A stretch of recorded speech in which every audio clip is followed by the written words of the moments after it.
office today. Nice office it is. So, what is it that you do? I write content for websites, so search engine optimized content for websites and blogging for businesses in town, and also content for media advertising, print advertising. Right, so I mean that's one big way of describing a whole lot of avenues that businesses get their message out, right? That's right. So maybe we should, do you mind if we break that up a little? How do you use a blog? What's the right way to use a blog? Well, there are two types of blogs. There's personal blogging, which I don't touch because that's when you have your own personal voice and you're just writing to get your story out there or your opinion. What I manage with my business is business blogging. So I work for a variety of businesses in town, and the purpose of a business blog is to increase your organic search engine optimization for example, for Google. So on your business website, you'll have one key phrase per page that you can optimize for. By adding a blog every couple of weeks, you can add another key phrase every time you add a blog. So in effect, you've got an unlimited number of key phrases that you can be found for on Google just by adding a blog. What's there? Yeah. And because I was always thinking that a blog was a way, website might have some generic information, but I was thinking a blog was a nice way to get out up to the minute, relevant, this is what's happening today, but it's more than that. It's actually part of a technical strategy. It's very much so. We make up content calendars whereby we identify a list of key phrases that your customers or your target market are most likely to try and find your services online for, and then we attack one of those every couple of weeks and we make one of those the focus of the blog. That is cool. So I was actually in a networking meeting yesterday morning, and the man giving the presentation was actually a web developer, and he talked about blogs, and he said that he recommends that every 2 weeks you have a blog. Is that about right? That's about right. Every 2 weeks. It just keeps building up. It also works, it's a twofold. The first one is that you increase your key phrase list online, what you can be found for, and the second is that it shows Google that you're constantly putting fresh content on your site. Yeah. When Google loves fresh content, it just shows you that, or shows them that your site is alive, people are interested in it. And hopefully it's more relevant. It's more relevant, yeah.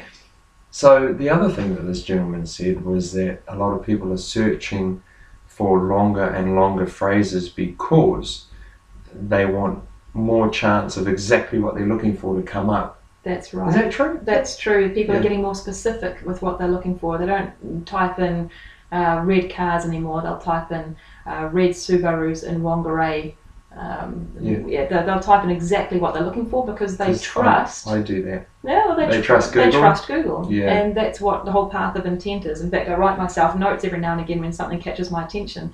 Lately, I've been investigating this whole path of intent and the journey of the customer experience online, which is really interesting. It would be fascinating. That's like getting into the realms of customer psychology. It is psychology. Yeah. It is borderline. It is psychology with what I love that stuff. The way that people think online and why they're searching for what they're searching for, and actually the new algorithm with Google is really much, it's based around LSI, which is this latent semantic indexing, which is really cool. Wait, there's a new algorithm. Well, it's always new. It's updating all the time. And it's what? LSI, which is this latent semantic indexing, which is latent semantic indexing. Okay, so latent kind of delayed semantic choice of words, indexing, ordering things. Right. Okay. So is that it? Well, kind of when you put it into context, what it is you've got your key phrase for your blog, for example. Yeah. If your key phrase is red gumboots, if someone's searching for red gumboots in Northland, so that's your key phrase. Latent semantic indexing, if you were to utilize that in the blog, around that phrase within the text, you'd have a whole lot of words like wet weather footwear. You'd have so similar words that relate to that key phrase naturally. That would naturally appear on a page that is honestly about that product. So what it's intending to do is to cut back spammy websites so that Google can start recognizing and deleting these websites that don't have anything to do with that key phrase. Wow. Yeah, cool, right? It's powerful. It's cool. And that's getting really relevant and really specific really quick. Where do you learn all this stuff? Well, where does this come from? Do you just surf the web and No, do stuff, or I upskill, I go to conferences, I make sure that the knowledge that I have is up to date for my customers. Because at the end of the day, there's no point me continuing to write blogs in this way if Google's heading in that direction. no, So for my business, I need to make sure that I'm aligning with what my clients need. So that's blogs, and what else did you mention? You mentioned Web content. Yep. Web content is a huge part of my business because everybody wants to be found online for their business. Having web content that works for your website. Having a website without good web content is like having a car without an engine. That's not going to work. It just doesn't work. Oh. If you don't optimize your website properly with content that works, your car's not going to go anywhere. So by optimized, do you mean, again, so Google find key it? phrases. So you've got to have those key phrases in place. Your content has to have the key phrases located in a specific number of areas. So it's got to be in your H1 heading, your H2 heading. It should be in the top menu. It should be about 3 times organically through the text. They've stopped dictating how much text you should have on a page. It used to be the more text the better. Mm-hmm. It's not anymore. Now it's the more relevant the better, which is so it fantastic. can be a shorter article and just Absolutely. as effective. Absolutely. Sometimes even more effective. It's good for saving us time, isn't it? It's when we're looking for stuff. Nobody's got time anymore. So that what they want to see is more concise, clearer, punchier, and more relevant information on your website. Okay. And I know you mentioned that you do seminars and training and stuff, and it's not just you though, it's your whole crew, isn't it? Yeah, everybody's going somewhere soon, aren't you? To do some training. We're all heading over to Brisbane in the near future, in the end of July, for the best practice seminar on digital content marketing. So that's going to be fascinating. So you must be really into this stuff because you're pretty committed to it. Yeah. Well, I think it's one of those things that changes so often. How can you not be excited by it? It is exciting. Yeah, it is exciting. So, okay, so that's the website. What else do we do? What about Facebook and stuff? Does that fit in here anywhere? Well, it did. The funny thing is, I didn't start off. I've had this business for 9 years now, and I didn't start off 9 years ago writing SEO web content, because 9 years ago, was there such a thing? I'm not sure that. I don't recall it. No, pretty sure it wasn't such a thing back then. It might have been over in America where people knew more about this sort of stuff, but in New Zealand it hadn't really hit the market. So 9 years ago when I started, I wrote systems manuals. I wrote quite heavy documents for the government and processes down in Wellington. And I got into that through networking with people, friends of friends, people who knew someone who needed something written. I just said yes to everything. And luckily I had the skills. I had been teaching for a number of years English grammar, so I had... So you're a teacher? No, I taught in South Korea for a number of years. So I'm not a registered teacher, but I had a degree in English literature. And so that's kind of how it led into it. When I came back to New Zealand after travelling for 7 odd years and teaching overseas, I decided that I didn't want to work for anybody else anymore. I had this strong feeling that the skills that I had should be valuable to somebody. And it was just a way of finding that market. So I went out there and I just started talking to people, seeing if anyone wanted anything written for them. And I found a whole bunch of people. And that's where it started. And from there I decided I needed a name for what I was doing, so I called my business WordPerfect. From there, I just started growing. I wrote for magazines. I started writing for The Advocate. And actually, this whole online web content side of things probably only kicked off about 4 years ago. Right. How did that come about? How did you get into this? That's a very good question. I can't even remember. Cast your mind way back there. That is so interesting. Probably, I know. Someone asked you to do something. I know how it started off. It would have been a web developer in town who was a friend of mine at the time. I started a networking group. And she said, have you ever done anything like this before? Right. And I said, no. And actually, this is about 5 or 6 years ago. And I said, no, I haven't, but I'm sure I can. Of course I can. Of course you can. Let's just say yes. And so I sat down, we sat down together with the client and worked out exactly what they needed. And I got very excited about seeing it live online. And so from there, I decided to find out everything I could find out about this business. And I just read everything I could find. Watched a whole lot of videos online, talked to a whole lot of people, and developed a best practice for myself. And just grew from there, really. And after you developed the best practice for yourself, then you noticed other people had other ideas, and so you started studying what they did. And Well, actually, there wasn't anyone else doing it. oh, There was not a single other person, and actually, I've only noticed healthy competition in my industry in the last year or two. For the first 3 odd years, there was no one else in Whangarei offering SEO web content. so hopefully you've established yourself as the front runner. I would like to hope so, but I actually don't look at it that way. I look at it more, I'm still learning. Yeah. So my passion is in just knowing as much as I can know about this industry, and it's shifting again. It is currently shifting into analytics. So the content that I write, now I want to be able to show my customers how it's working for them. Right. Give them some numbers, give them some data. So it's not enough just to write some nice text. And No. I can teach other people how to do that in my company. Right. Now I want to get into giving my clients more value by really proving that this content works for them. So it's fine tuning. Yep. Wow. It's like a science. It's really cool. So, that's almost the next question, isn't it? Where do you see this taking you? It's taking you into analytics. I mean, you don't have to do the writing. You can train these people to do that. Now you've got to do something much more important. Well, I see it as being more important for my clients so that they can see the value in what we offer them. Also because it's so easy to spend so much money online without seeing any return.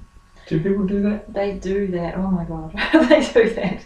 I've met with almost all of my clients at one time or another, or they are still, have spent a lot of money on AdWords, Facebook advertising, Yellow Pages advertising. AdWords.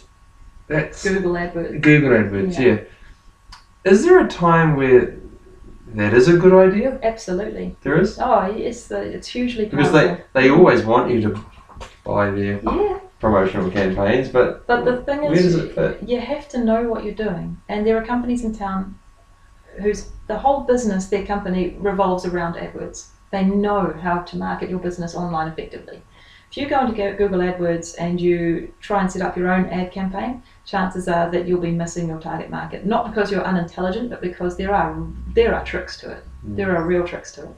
You would save yourself a hell of a lot of money by going to someone professional, and that's not me. I don't work with AdWords because I respect the fact that it's a whole science. Oh, absolutely. But what I do is I look at the analytics of people tracking through to your website, and I can see where they're coming from and what's working, what's not working. So that's something that I'm getting more and more into. So do you work with people that provide these other services like AdWords and stuff? So you have this real wraparound approach to what you don't try and own everything. You just everybody chips in and does their bit for the client, and that it's the client that's at the centre of it all. I think things start to fall apart when you try and be everything to somebody. I think you need to respect other people's expertise and let them shine in their own right, and then your business will benefit from that too, because your clients will what's the word I'm looking for? Will respect the fact that you're not trying to take all of their money. They'll respect that, and they'll say, wow, look at this person. She's actually recommending that we talk to these other people for those services. And I think that's worth a lot. So do you have to be quite, what's the right word for it? You have to be quite, like there are some people that share your philosophy that you would be more inclined to work with, I guess. Yes. Yeah. I mean, I work with a number of different businesses in town, and I think they're all very good at what they do. Yeah, there are certainly better fits in some industries with some developers. You start to see a pattern, and you start to recognise which client will fit better with which developer or marketer. That's just the way it works. But yeah. So it's all about honesty and respect and absolutely appreciating other people for their gifts, but also knowing when your opinion is important. Yes. And standing up for it. Yes, and adding value. I think adding value through through honesty is quite important, and integrity.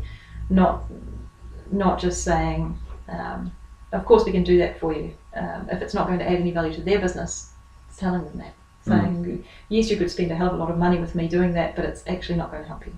This is what you should be doing. It's going to cost you a lot less, and I don't do it. This person over here does it. That's cool. So That's well, I can admire that. That is neat. Okay, so this is taking you the career. The next part of the whole journey is headed towards analytics and that kind of thing. You still love the writing, though, right? I do. Yeah. Yeah, it is where my heart is at. That's how I started. However, when you're writing, you can have 1 or 2 clients a day. When you can step back and manage the writing and train skilled writers and oversee the writing, you can have 10, 20 clients a day. You going to write a book? When? No time? No time. No. So, all right, is there any part of your journey to this that you've missed that you haven't told us about? Learning curves, Yeah. big learning curves on setting up businesses and the mistakes that you make, and accepting. You're saying being able to do the writing and actually being able to run a business that does writing isn't the same thing? Oh no, but that's just part of growing. Knowing, Yeah. I think you learn so much on this journey of running your own business. Now, one of the big things I think is when you do make a mistake, if you lose a client, which hasn't happened to me for a long time, but it did happen at one point, owning that mistake and understanding what happened and not beating yourself up about it, but learning from it and implementing change so that it doesn't happen again. And that can be conveyed into a whole lot of other areas in my business. I made a mistake here, okay, I accept that, I'll take ownership of it. How can I not do it again? So it's just growing. You're constantly growing as a person, you're growing as a business. It's cool. That is neat. And it's honest, and it's not hiding, it's taking responsibility. No. Are these the things that you find have made you successful? I mean, like, so what I'm trying to say is, if someone was listening and they're like, gosh, I wish I could, go on a similar journey, what would your advice be?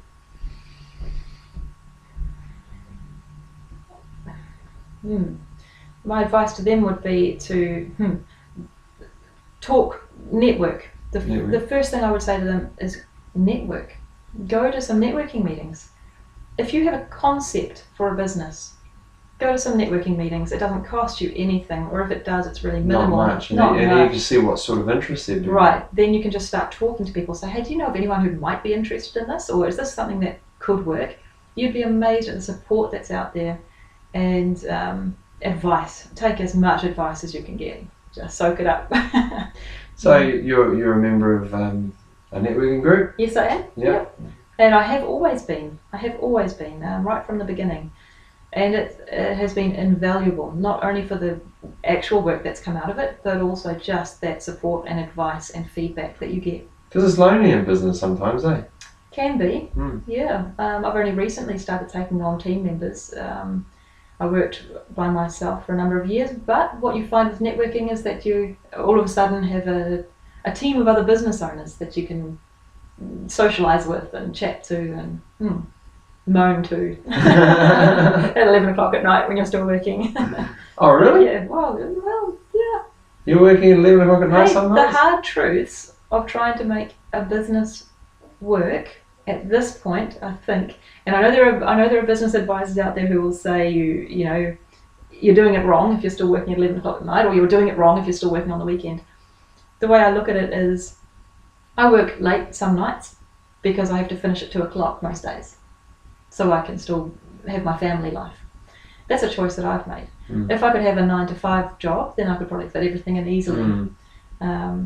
But there'd be a whole lot of other complications that you don't have to worry about with your setup. Yeah. Yeah, that makes a lot of sense. So I think, the benefits of having your own business is that you can make it fit into your own life, however you like. Yeah. So, all right, so anyone out there who's got an idea, you want to see if it's going to fly, join a networking group or go to a couple of networking groups and just talk. Yep. That's all real business. That's all business is, isn't it? It's just coming to an agreement. Oh, it is. Just, I've got a service. Do you need it? Yeah. That's it. It's not hard. Yeah. So, okay, so your networking group is NRG Yes, it is. on a Tuesday, and but you belong to some others as well before then. Yes, I have. I was a proud member of BNI for 6 years, I think. Then moved to NRG, just because it fits in better actually with the schedule of children, right? Yeah. But I think any networking group, to be honest, brings a lot of value. Yeah, I almost think that the very nature of someone who's attracted to a networking group is inherently helpful. Yes, I think so. Because most of them have a philosophy, I'm here to give and maybe receive at the same time. Yep. And there are other services out there for free. I mean, you go to the Chamber of Commerce, start there. I remember when I started my business, I pounded the streets. I went to went to the Chamber of Commerce, Northland Inc., whatever else was out there at the time. This is 9 years ago, I can hardly remember. IRD, I spent a lot of time there just talking with people, just to learn. Business owners or IRD stuff? IRD stuff, they ran seminars. They still do on how to structure your company or your business and what to expect. The Chamber of Commerce gave me a lot of help, just advice. They put me in touch with the right sorts of people. You can meet with business advisors free of charge for the first hour or whatever. There's a lot of help out there. You just have to, ask for it? You have to do a bit more than ask for it. You have to chase it. You do have to chase it. Don't give up, because sometimes people are too busy or they don't see the value in what you're doing, or just chase it. Cool. So, all right, now, if somebody was listening and thought, gee, that Emma sounds switched on, I think I needed to write some content for my website and make sure my blog's doing the right thing, how can they reach you? How can they get hold of you? Well, I'm WordPerfect is the name of my company. I'm online. My website, www.wordperfect.co.nz. They can email me, Emma@WordPerfect. Yeah, pretty... Google the words best blogging and you'll come up. Pretty much. Yeah, no, that's him. Cool. Is there anything? What have I missed? Anything else you'd like to add?